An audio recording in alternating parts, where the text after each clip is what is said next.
Michaël Jean prend la tête de l'OIF, désigné aujourd'hui à la tête de l'organisation. La Canadienne succède au Sénégalais Abdou Diouf qui a occupé le fauteuil pendant 12 ans. Elle est la première femme et première non-africaine à diriger l'institution.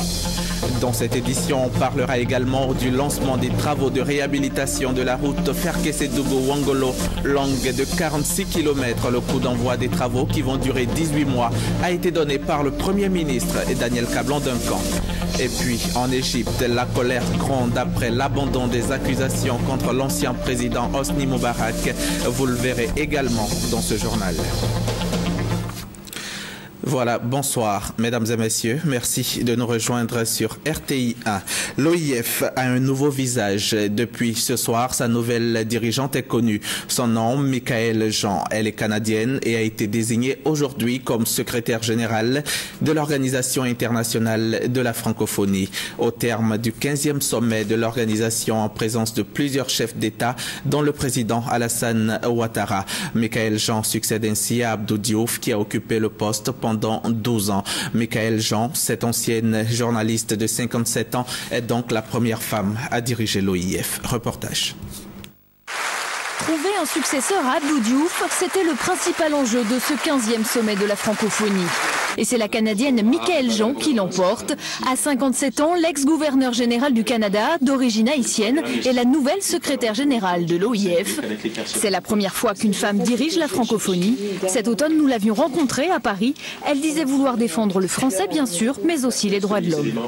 J'estime que vraiment lutter pour la dignité, pour les droits, pour les libertés, pour l'état de droit, pour de meilleures conditions de vie, c'est aussi faire cela, c'est s'assurer qu'il n'y ait plus d'hommes et de femmes et d'enfants dans les situations de non-droit. La francophonie ne sera donc pas présidée par une personnalité africaine, c'est inédit. Pourtant, Michaël Jean était opposé à 4 candidats, tous africains. Les discussions ont été longues et très compliquées. À la mi-journée dimanche, au second jour du sommet, les 57 délégations ne s'étaient toujours pas mis d'accord. Un vote a même été envisagé. Cela aurait été une première dans l'histoire de l'organisation. Finalement, Michaël Jean a fait consensus. Elle prendra ses fonctions en janvier. Le 15e sommet des chefs d'État et de gouvernement de la francophonie a donc pris fin ce dimanche. Ce sommet, qui a eu pour cadre la salle de conférence internationale Abdou Diouf de Dakar, a enregistré la présence d'une trentaine de chefs d'État et de gouvernement. Retour sur ce sommet avec notre envoyé spécial à Dakar, Viviane Haïm.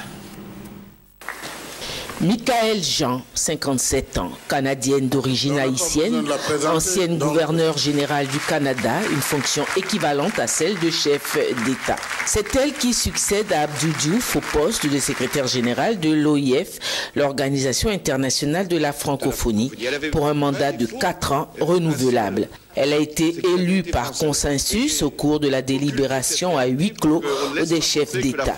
5 candidats au total étaient en lice, dont 4 candidats issus de l'Afrique. Pourquoi le choix du consensus plutôt que du vote pour désigner le nouveau secrétaire général de la francophonie? Les réponses des présidents François Hollande et Macky Sall. Il y avait 4 candidatures qui étaient des candidatures africaines et une candidature qui ne l'était pas.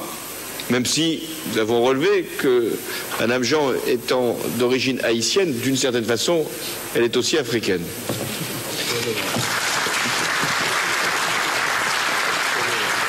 Et les Africains ont constaté qu'il n'était pas possible de trouver un consensus entre eux, mais qu'il était nécessaire de trouver un consensus francophone. Et moi, je veux leur rendre hommage. C'était très important qu'ils puissent avoir cette élévation d'esprit et qu'il y ait la recherche d'une solution qui permette de rassembler. Et c'est sur la candidature de Michaël Jean que le rassemblement, l'unité s'est produite. Je pense qu'au moment où la francophonie doit être une organisation ouverte et une organisation en phase avec son temps, le choix d'une femme comme Michaël Jean est un choix de raison, un choix qui s'impose pour notre espace. Et je pense que cela aussi a facilité finalement le consensus. Donc nous voudrions encore une fois la féliciter pour cela. Femme d'expérience, la nouvelle secrétaire générale de la francophonie, qui entrera dans ses nouvelles fonctions au mois de janvier, n'a pas manqué de rendre hommage à son prédécesseur. On ne remplace pas Abdou Diouf, on lui succède dans la continuité de son action. Le 15e sommet de la francophonie dans la capitale sénégalaise a donc pris fin ce dimanche après-midi. Et par une note satisfaisante, l'organisation vient de s'agrandir par l'arrivée de 3 nouveaux membres observateurs, le Mexique, le Costa Rica, le Kosovo. Rendez-vous a été pris pour Madagascar où se tiendra le 16e sommet en 2016. Et en marge de ce sommet de la francophonie, le chef de l'État a multiplié les rencontres. 5 personnalités politiques et du monde des affaires ont été reçues par le président Alassane Ouattara, au nombre desquels le prince saoudien Bin Talal Abdulaziz de Saoud, qui entend effectuer début 2015 une visite en Côte d'Ivoire. Il entend même investir dans le pays. On reste avec Viviane Haïm. Profitant de la présence du chef de l'État ivoirien, le président Alassane Ouattara, à ce 15e sommet de la francophonie à Dakar, plusieurs personnalités étrangères, tant du milieu politique que du milieu des affaires, présentes elles aussi pour ce sommet, ont sollicité des audiences auprès du président de la République. Première personnalité politique reçue par le chef de l'État, le président de la Confédération suisse, Didier Bourkhalter. La Suisse et la Côte d'Ivoire entretiennent des relations d'amitié depuis de longues années. Sur le plan déjà de l'amitié entre les deux pays, elle est très forte. Sur le plan économique, la Suisse est un grand investisseur dans votre pays et nous souhaitons développer. Sur le plan des accords et des échanges, sur le plan multilatéral ou sur les accords en discussion en plan migratoire, tout va bien et se développe.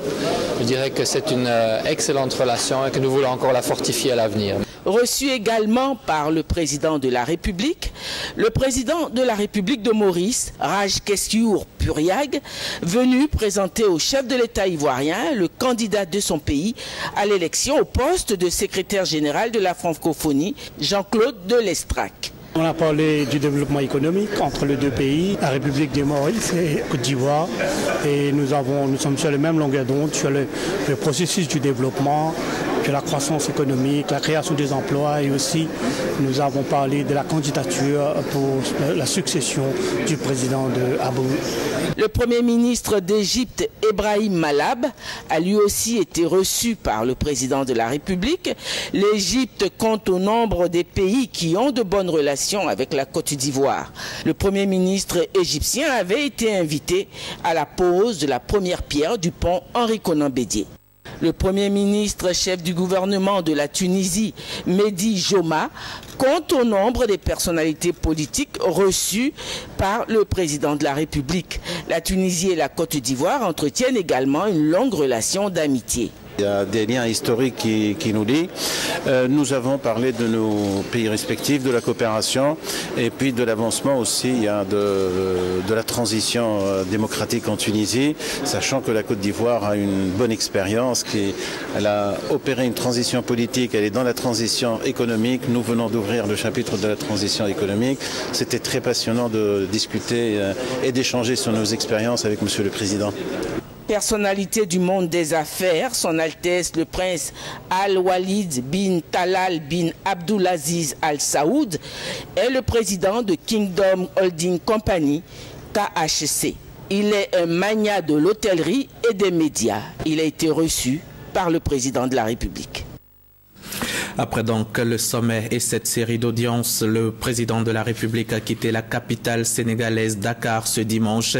Pour la France, le chef de l'État participera à la 11e édition du forum Aspen Europe-Afrique les 3 et 4 décembre prochains. Au cours de cette rencontre, il se prononcera sur les grands défis stratégiques auxquels l'Afrique est confrontée dans sa relation avec l'Europe. Après la France, c'est en Arabie Saoudite que l'avion du chef de l'État se posera. Voilà pour le chapitre 15e sommet de la francophonie à Dakar. Ici, à Abidjan, les travaux de réhabilitation de la route Ferkessédougou-Ouangolo, longue de 46 km, ont été lancés. Lancement effectué par le Premier ministre Daniel Kablan-Duncan. Les travaux sont prévus durer 18 mois pour un coût d'environ 20 milliards de francs CFA. Le tout financé par le C2D. Léon Brou, depuis Ouangolo-Dougou. Le calvaire des usagers de l'axe Ferkessédougou-Ouangolo-Dougou, frontière Burkina Faso et Mali, un souvenir dans 18 mois. Ce coup de pioche du Premier ministre Daniel Kablan-Duncan marque le début des travaux de rénovation de cette route longue de 46 km. Des travaux aussi pour renforcer la voirie à l'intérieur des communes de Ferkessédougou et de Ouangolo-Dougou. De cette voie de 46 km qui va être revêtue, il va y avoir l'aménagement d'aires de repos entre Ferké et Ouangolo, la réalisation d'ouvrages d'assainissement et de drainage, la réalisation de trottoirs pour les deux roues et les piétons. Coût global des travaux, 20 milliards de francs CFA financés par la France à travers le C2D, le contrat de désendettement et de développement. Son ambassadeur Georges Serre plaide pour la longévité de l'œuvre. En réponse, rassure le Premier ministre, le gouvernement va encore installer 6 stations de pesage, dont une à Ferkessédougou. Le but, lutter contre la surcharge et éviter la dégradation précoce de l'axe Ferké-Ouangolo, une route pour améliorer le développement de la région du Tchologo et consolider la position de locomotive économique de la CEDEAO à la Côte d'Ivoire, position illustrée par les échanges commerciaux entre le pays et ses deux voisins, le Burkina Faso et le Mali. Les postes douaniers de Ouangolo, Burkina Faso et de Pogo pour le Mali contribuent activement au développement du commerce intra-régional, en particulier au niveau de la CEDEAO qui représente 27 milliards de commerce extérieur de la Côte d'Ivoire en 2012. À travers donc le renforcement de l'axe Ferké-Ouangolo-Dougou, c'est un nouvel axe d'intégration sous-régionale qui sera remis à neuf.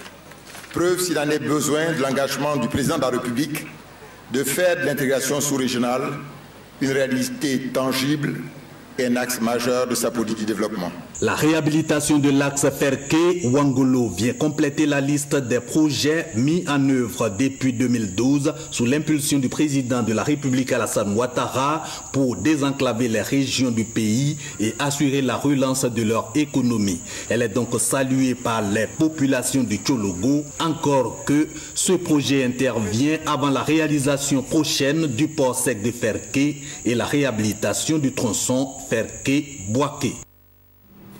Dans 18 mois, donc, ce tronçon Ferké-Ouangolo-Dougou aura un nouveau visage grâce à ces travaux de réhabilitation. Mais avant le démarrage des travaux, cette portion de 46 km de la route internationale Côte d'Ivoire, Burkina Faso et Mali était impraticable en raison de sa dégradation avancée. Léon Brou ici nous décrit le calvaire des usagers de cet axe. Route Ferkessédougou, Ouangolo-Dougou, nord ivoirien. 10h samedi 29 novembre, un nid de poule met fin à la course de ce camion vers le Burkina Faso voisin. Le truc est derrière moi là, le chauffeur l'a vu tout là, donc il voulait dévier. Bon, malgré qu'elle a dévié, donc le pneu de tracteur est rentré dans le trou et puis craché, ça a tiré, c'est tombé de l'autre côté là. Cet accident, une illustration du calvaire des usagers de l'axe Ferké-Ouangolo, long de seulement 46 km. Normalement, on doit faire 30 minutes. Si on fait ça une deuxième du temps, c'est que c'est pas la peine. La route n'est pas bonne, il y a trop de trous. Ça fait qu'à partir de 17 ans, on ne peut plus rouler. À cause des braquets et tout ça là. Carburant qu'on peut consommer à 100 km. Si à 42 ou à 45 km on consomme ça, franchement ça ne nous arrange pas. Ça gâte les camions, les accessoires des camions, ça fatigue. Après cela, les pneus aussi, on a toujours les problèmes. Moi mon voyage passé même, j'ai cassé 2 pneus à cause de l'état de la route. Réhabiliter ce tronçon de la route reliant la Côte d'Ivoire au pays de l'Interland, ce cri du cœur des usagers est bien compris par l'État et son partenaire, la France. Il donne 18 mois à une société coréenne de travaux publics pour remettre à niveau l'axe Ferké-Ouangolo. Là, c'est une entreprise, 50 ans d'expérience, la construction, les ponts et autres. Nous garantissons ici une longue durée. Si la période de réalisation c'est 18 mois, nous ferons tout pour réaliser en moins de 18 mois. D'où la joie des populations du Tchologo. Elles sont convaincues que la route rénovée va permettre d'accélérer le développement de leur région et donc d'assurer leur épanouissement. Cette voie réhabilitée va donner un regain d'activité à tous ceux qui interviennent dans le domaine de l'agriculture, le transport. Et nous-mêmes, on gagne. Le président Alassane, le président a d'autres solutions. Donc je pense qu'il a la solution. Et c'est pour cela même que nous sommes contents et nous croyons à lui, nous le soutenons. La route Ferkissé-Dougou-Wangolo-Dougou a été construite depuis les années 1980 pour 15 ans. Sa dégradation est donc le fait de son âge, mais surtout du surpoids des véhicules.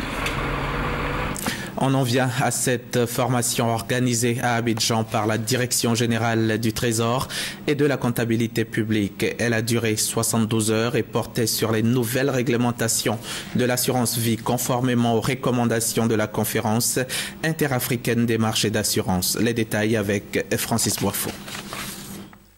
L'assurance vie permet de garantir le versement d'une certaine somme d'argent lorsque survient un événement lié à l'assuré, son décès ou sa survie.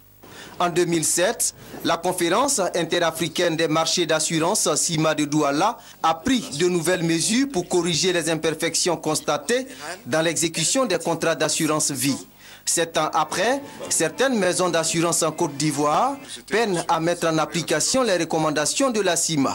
Pour mieux expliquer les textes de la conférence et favoriser l'exécution des contrats d'assurance vie, la Direction générale du Trésor a organisé cette formation. Il y a une nouvelle réglementation qui a changé les tables à utiliser. Aujourd'hui, quand vous avez un contrat d'assurance sur votre épargne, vous pouvez venir prendre un prêt auprès de la compagnie d'assurance, prêt qui est gagé par l'épargne que vous avez déjà chez l'assureur. Dans le passé, il n'y avait pas de réglementation sur les taux d'intérêt de ces prêts-là. Désormais, on a mis un plafond où le taux ne peut plus dépasser les 7%. La Direction générale du Trésor invite au respect des textes sous peine de sanctions. La CIMA est l'autorité qui régule tous les marchés de la zone. La Direction des assurances est constatant sur le marché qu'il y a des entreprises, par exemple, des compagnies d'assurance qui ne vont pas respecter ces dispositifs. Nous remontons l'information à la CIMA qui prend la décision. Les sanctions sont prévues de manière graduelle. Les participants recommandent la mise en place d'un cadre de concertation Trésor public organismes d'assurance à l'effet d'identifier les difficultés liées à l'application des nouveaux règlements CIMA. Demain, lundi 1er décembre, s'ouvre à Abidjan la deuxième quinzaine internationale de la science et des technologies. Organisée par le ministère de l'Enseignement supérieur et de la Recherche scientifique, les travaux de cette quinzaine internationale vont s'articuler autour du thème « L'avenir de la Terre ». Les enjeux de ce rendez-vous sont évoqués par Dr Konaré, directeur de la recherche scientifique. On l'écoute. Il s'agit pour nous de constituer une masse critique suffisante qui devait donc permettre à notre pays, d'accéder à l'émergence en 2020. Cela passe donc par un ancrage de la culture scientifique au sein de cette population. La quinzaine internationale des sciences et technologies participe de cela. Il s'agit pour nous donc d'inverser la tendance de désaffection de nos jeunes sur les métiers de la science. Il s'agit de faire en sorte que ces jeunes puissent avoir l'amour pour la science, aimer la science. C'est pour cela que au cours de cette quinzaine, nous disposons d'expositions itinérantes qui pourraient donc se déplacer d'Abidjan à Daloa à Korogo pour faire en sorte que ces jeunes puissent accéder donc à l'information scientifique et technique et donc acquérir une certaine éducation de la culture de la science.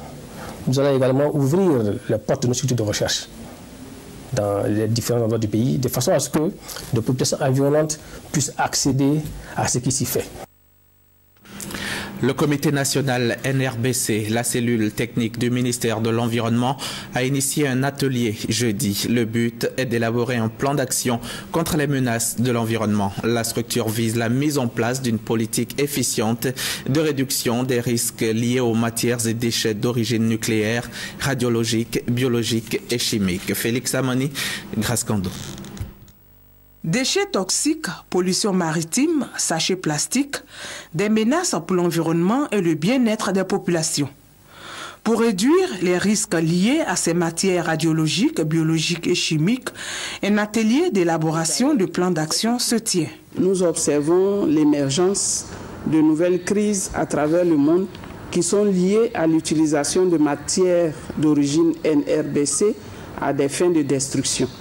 À cet égard, la question de gestion de nouveaux risques ou menaces à la sécurité des populations doit demeurer aujourd'hui une préoccupation importante en matière de mise en œuvre de politiques nationales de sécurité et de protection de l'environnement. Pour prévenir des cas semblables, le comité national en charge de la question entend poser des actions concrètes. Si vous vous souvenez, en 2006, il y a eu déjà le déversement de déchets toxiques en Côte d'Ivoire.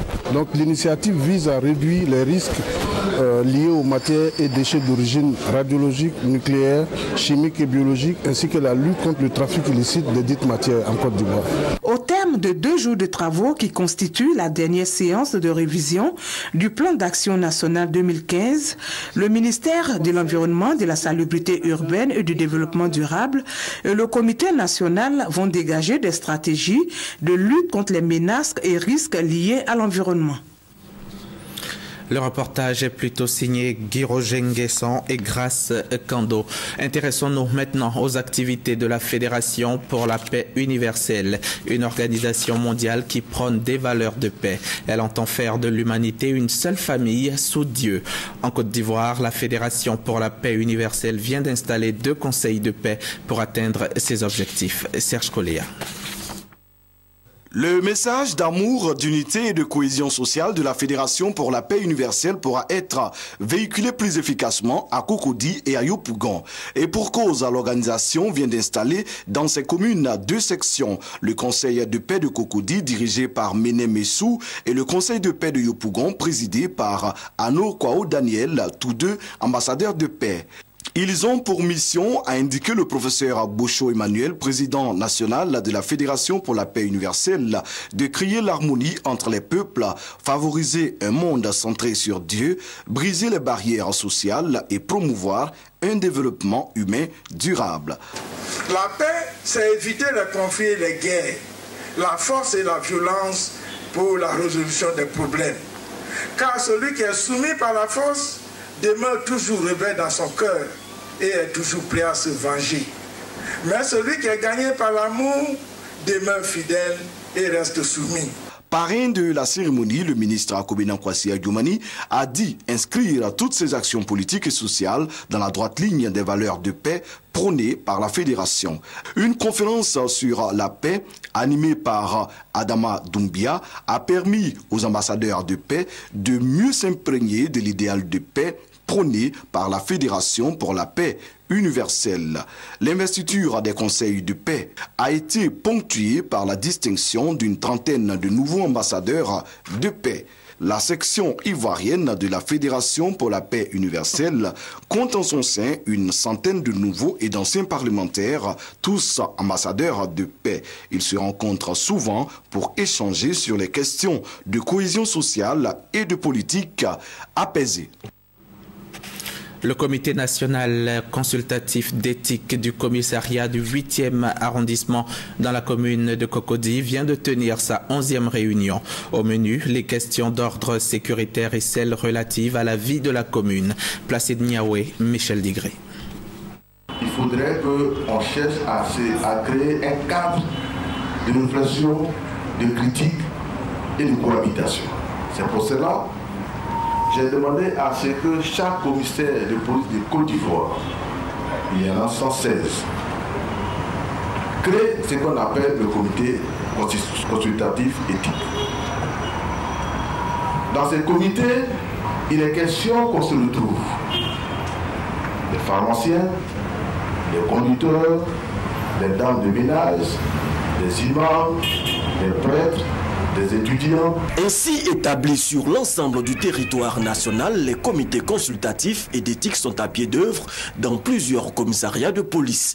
Des discussions entre population et autorités policières, il ressort une ferme volonté de maintenir ce cadre de concertation et d'échange. Nous pensons que cette collaboration est bienvenue. C'est pourquoi nous avons salué l'initiative du directeur général de la police, parce qu'il était temps que la police et les villageois et les chefs de village se retrouvent pour discuter. Nous avons besoin de cette collaboration pour que la sécurité soit effective à Cocody. Depuis qu'ils sont arrivés, nous, quand on va dormir, on ferme la porte et on met cadenas. Mais maintenant, on vous laisse les portes ouvertes, on dort, il n'y a pas de problème. Ces rencontres du comité consultatif et d'éthique du 8e arrondissement de Cocody sont à leur 11e assise et selon les précédents rapports faits de la situation sécuritaire à Cocody, l'on note une chute considérable des vols en stationnement, des vols avec effraction et autres délits. La prochaine élection présidentielle en Côte d'Ivoire, c'est pour bientôt. Cette échéance, la commission de la CEDEAO la veut sans heurts. Pour cela, elle a tenu à former des partis politiques du pays. Thème de ce séminaire, l'intégration des jeunes et des femmes dans les activités politiques, les relations avec les médias et les stratégies efficaces de campagne. Un séminaire de formation pour rappeler le principe essentiel de la conduite d'élections apaisées pour que les pays d'Afrique de l'Ouest ne connaissent plus le chaos après une élection. La commission de la CEDEAO s'y engage. Elle suggère la mobilisation et l'intégration des femmes et de la jeunesse au sein des partis politiques. C'est le lieu de rappeler aux leaders de chaque parti politique de bien guider leur électorat. Aussi faut-il souligner qu'il faut inclure et des femmes dans tous ces processus-là. Parce qu'après tout, quand il y a palabre, ce sont les femmes et les jeunes qui tombent. Ce sont des gens qui ont tué. La stratégie de la CEDEAO est donc d'avoir une uniformisation de conduite dans les partis politiques pour qu'il n'y ait plus de dérapage. Pour les jeunes de ces partis politiques, cette formation est la bienvenue. Je suis très heureux de prendre part à cet atelier. Je le suis d'autant plus que nous avons amorcé en Côte d'Ivoire une phase, j'allais dire, d'intégration des jeunes. Donc, et de responsabilisation même des jeunes dans la gestion de la chose publique. La jeunesse représente une frange très importante de notre population. Donc il est bon que la jeunesse et les femmes là intègrent nos partis politiques qui soient mieux représentés pour mieux apprécier la réalité de ce pays. Cette formation, qui a duré 72 heures, avait donc pour objectif de permettre aux partis politiques au sein des États membres de la CEDEAO de développer une capacité proactive.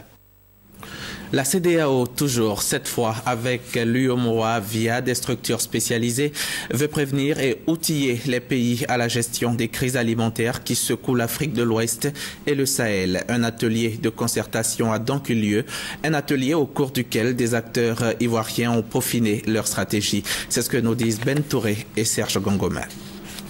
L'on se souvient encore de la crise alimentaire qui endeuille la Somalie entre 2010 et 2012. Environ 260 000 personnes, dont la moitié des enfants de moins de 5 ans, ont perdu la vie, selon un rapport de l'ONU publié en 2013, alors que l'Afrique compte 900 millions d'agriculteurs. Solution, il faut créer la résilience. Autrement dit, permettre à la société civile d'être un partenaire essentiel de l'État dans sa politique d'éradication de la faim. C'est ce que tente de faire l'Alliance globale pour la résilience sous le sigle AGIR, et cela à travers un atelier tenu ici à Abidjan. Objectif, parvenir à faim zéro d'ici 20 ans. Ceci pour permettre à l'agriculture de prendre sa vraie place dans notre développement, de faire en sorte que nous puissions nous installer dans une dynamique de consommer ce que nous produisons et de transformer et de valoriser ce que nous produisons et de faire en sorte que cette résilience vienne d'abord de nous, avant l'aide de des puissances occidentales. De l'avis de la représentante du ministère de l'Agriculture, cet atelier s'inscrit dans la droite ligne de l'action gouvernementale. Nous sommes très tôt engagés dedans et que nous avons commencé par faire le document pays pour la mise en œuvre de ce processus. Abidjan est la troisième capitale ayant reçu cette initiative après Dakar et Bamako. Prochaine étape, la Centrafrique, un pays en pleine transition politique. Il était prévu pour ce dimanche, le concert du groupe Magic System a effectivement eu lieu. Le jardin du Palais de la Culture de Treichville était bondé de monde. Un public qui n'a pas vu jouer les 4 magiciens depuis 9 ans. Et comme annoncé par le leader du groupe sur nos antennes, il était exactement 18h quand Assalfo et ses amis sont montés sur scène. Les détails de ce concert haut en couleur vous seront donnés demain par Serge Coléa, l'un de nos spécialistes culture maison. C'est la fin de ce journal. Merci de nous avoir suivis. D'autres infos à suivre sur RTI1 et RTI.ci.